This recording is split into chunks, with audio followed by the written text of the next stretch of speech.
essence? What is your name? What is your essence? What is your identity? What is your character? What is your nature? There's about 10 trillion stars up there. We got one third-generation medium bachelor star called the Sun. It's kind of important to all of us. They all have names. And I'll do some of those names tonight from Hebrew. And they'll open things up that we haven't ever seen before, because we got to strip the lie away. Strip the Latin, strip the Babylonians off, strip them down.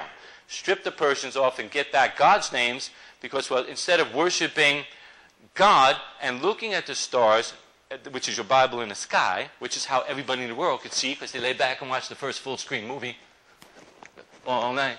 Like this here, long before anybody ever came, those were there for you. God created the show, and it's in living color, and it's a moving screen, and you get it every night.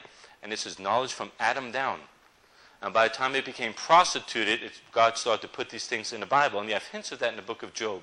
Can you bind the cords of Orion? Can you bind the cords of the Pleiades or loose the cords of Orion?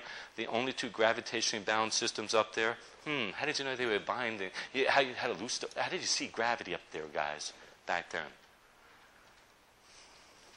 So it's up there, and when it became to be prostituted, God put it also in his book, but that knowledge is still available. So the moon is the bride of Christ, and the sun, S-U-N, was made by the S-O-N. All right. As the moon reflects the sun's light, we should reflect the light of the sun, S-O-N, as the bride reflects her husband's glory. 1 Corinthians chapter 11, verse 7, 1 Corinthians 11, 7. For man indeed ought not to cover his head, for as much as he is the image and glory of God, but the woman is the glory of the man. The woman is the glory of the man. The bride is the glory of her husband. The moon is to reflect the glory of God. Now at this point, she's concealed. Word holiday number what? 5.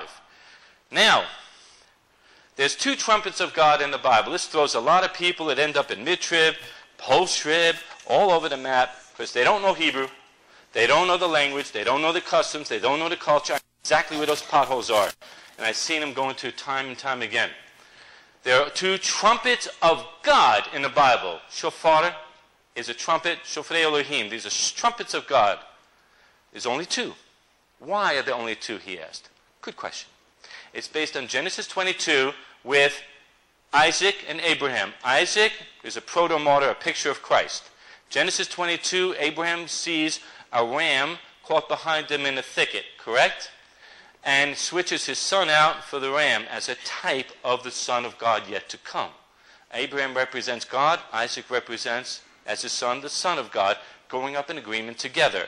Now, as they go up the mountain together, then you see the change that occurs, and without going into the whole chapter, you read it. Behind him, he sees a ram caught in the thicket. Behind in Hebrew is the term achar. Achar. Achar means behind, also last, or the end, and in the future. The last days, acharit yamim, the future day, the last days. So the future is behind you, so the Jew backs into the future. We never forget our past, so watch what you do with us. We never forget you. All right, we got our eyes on you the whole time. We back into the future.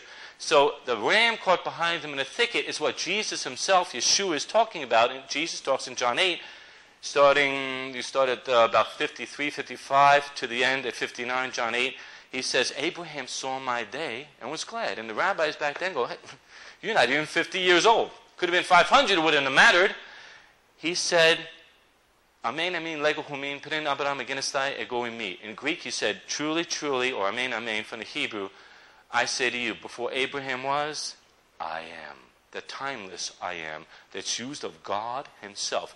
Any fool, or even an intelligent guy who's not smart that moment, who used the name I am, would have been stoned on the spot, which is exactly what they did in verse 59. They picked up stones to stone him for violating Leviticus 24:16, because he took the name of God.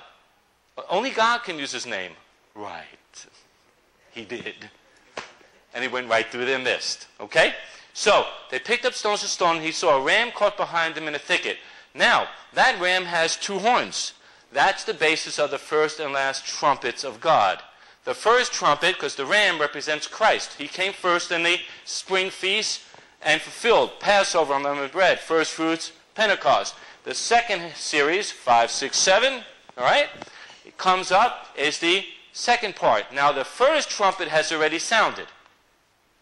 The second trumpet happens at, that day of the awakening blast, Yom Teruah, the fifth holiday. First four finished, the next one is on the list, and it hasn't happened yet.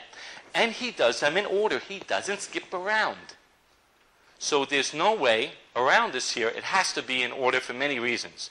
Now, the first trumpet of God is where? It's at Exodus 19, verse 16 and following. We will tell you the sound it makes. We'll tell you that it exists over a period of time, and that's going to then be a template as the rule of first reference for how long the last trumpet, which is the one for the rapture, will sound. Exodus 19, verse 16 is the first. And it came to pass on the third day. Don't miss those things. In the morning, that there were thundering and lightnings and a thick cloud upon the mount. And the voice of the trumpet, the shofar, exceedingly loud, so that all the people that were there in the camp trembled. Now, in following, 17, 18, and 19, 20 will do. We're in Exodus 19. And Moses brought forth the people out of the camp to meet with God, and they stood at the nether part of the mount. Yes. And Mount Sinai, Har Sinai, was altogether on smoke, because the Lord descended upon it in fire, and the smoke thereof ascended as the smoke of a furnace, and the whole mountain quaked greatly.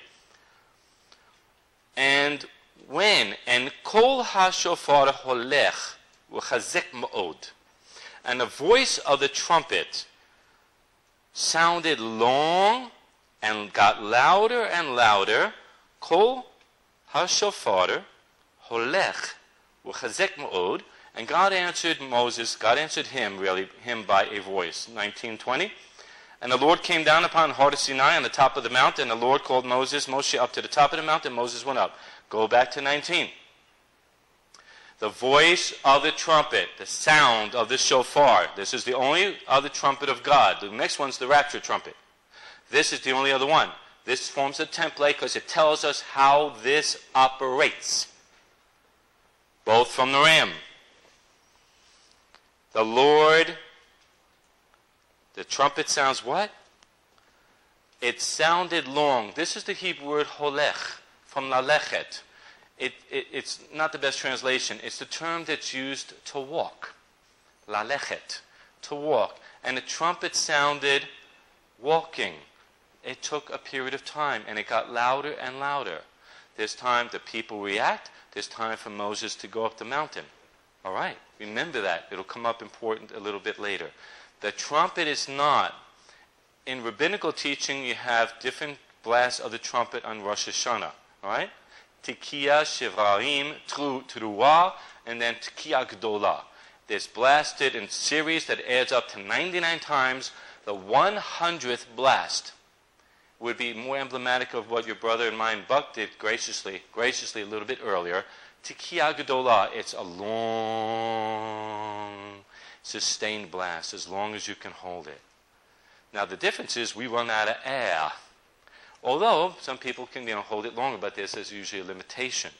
You know this is God because the sound got louder and louder. Whereas a wind instrument, you're going to run out of air, it's going to go, and you finish out. It got louder and louder in holech, to walk. I'm walking. That implies not a step. That implies 2 steps. It implies over a period of time. The people react. They tremble. He comes down the mountain, the Lord, with fire, thunders, and lightning, and the sound is sustained over time. Remember that. That'll be important, because it answered the question my brother asked about when the rapture happens. What about the people in cars and planes and buses and trains and get pulled right out of the pilot's seat? Where's the justice? Where's God? I didn't have an answer, but I have a source. And then God gave me the answer, and of course it's going to be scripturally based.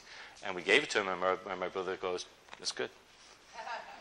And you should let your brothers and sisters push you, because you're not going to grow unless you let people ask, probe, and go for everything you got. Let them pull everything out of you. Now, you don't know, go get the answer. Right? You all have the same God inside. Now, the last trumpet is the second one, because there's only 2. 1 Thessalonians 4, 16 to 18. For the Lord himself will descend from heaven with a shout, with the voice of the archangel and its shofar of